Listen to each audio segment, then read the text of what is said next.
अस्सलामु अलैकुम वरहमतुल्लाहि वबरकातुहू।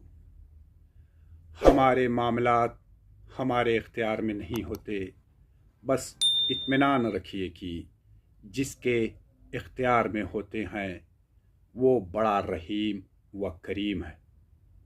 याद रखें, अल्लाह रब्बुल इज़्ज़त पर तवक्कल रखना, उसके अमर को तस्लीम करना और अपने मामलात उसके सुपुर्द करना ही ईमान है।